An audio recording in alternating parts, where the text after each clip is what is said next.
Another question, what we have, what is cache invalidation period? What is the use of it? So this can be one, tricky question. This can be one important question, right? Let me mark it down that this can be one important question. So simply I will write important, not VVI, but this can be one important question. Okay, this can be one important question. So what is cache invalidation period? What is the use of it? So cache invalidation period is actually, when you create the attribute view, what happens there? You have one checklist over there that you will have to select. And if you select the cache invalidation period checklist, you will have to give some number in microseconds. So the meaning of that seconds means that if we're going to give that particular number 10 microseconds or 20 microseconds or 30 milliseconds, right? So if you are going to give that number, that number is going to represent that. See here how the structure is, right? If you want to fetch some data from the database, what happens when we have to fetch some data from the database, right? uh, the in the back end, right, your database is going to be stored in the hard disk, right?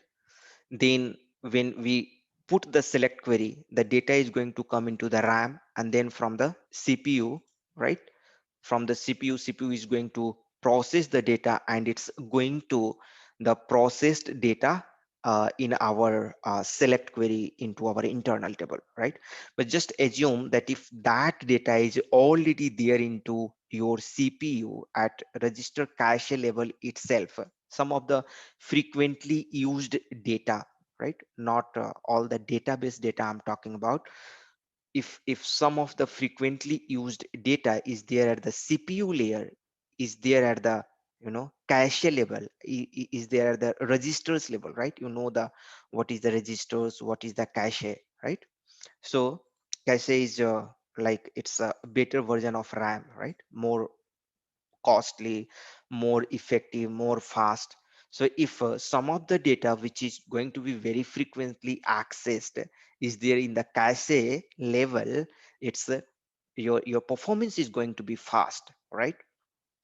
So if we're going to give that particular value, right, 5 seconds, 10 seconds, or 30 seconds, there are, you can give value for the cache invalidation period. What will happen that after 30 seconds, the data which is over here, that will become invalid. If you give 30 seconds for the cache invalidation period, so it will not be there in the seconds, it will be there in some microseconds or something like that, microseconds or milliseconds.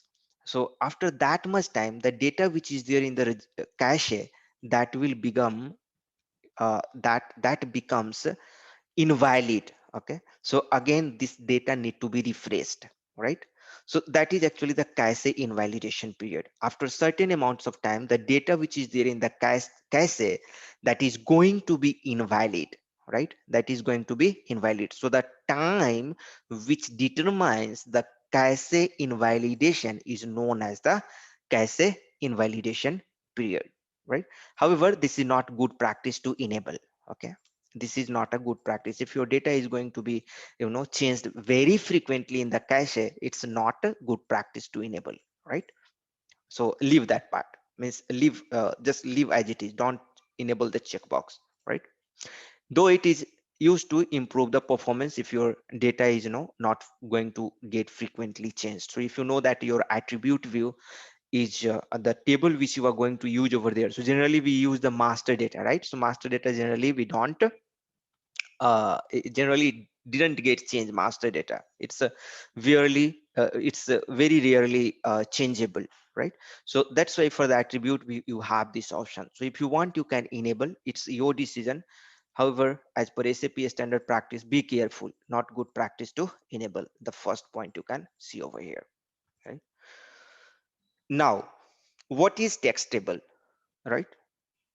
What is text table? So text table over here, you can see it is the table which contains the description or text in multiple languages. For master data, you must have a language field, right? Can you give some example for the, you know, a text table over here? Just give some example right over here.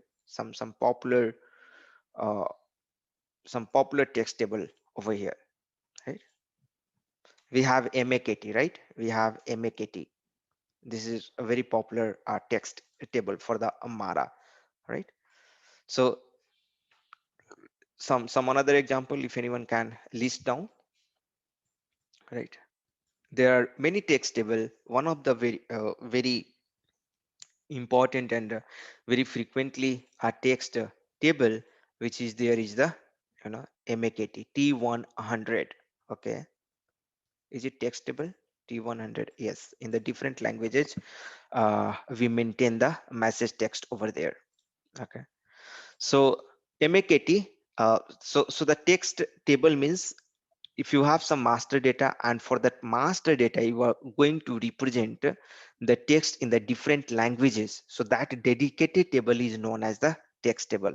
So if we talk about that particular, you know, scene, then for example, for customer master data we may have some text. So how to check, like we for a particular table if we have the text table or not, right? So we can go to the SE11 and we can click on we can give the name of the master data table, click on the display button, and then under the utility or environment sector section we will be having one option called text table.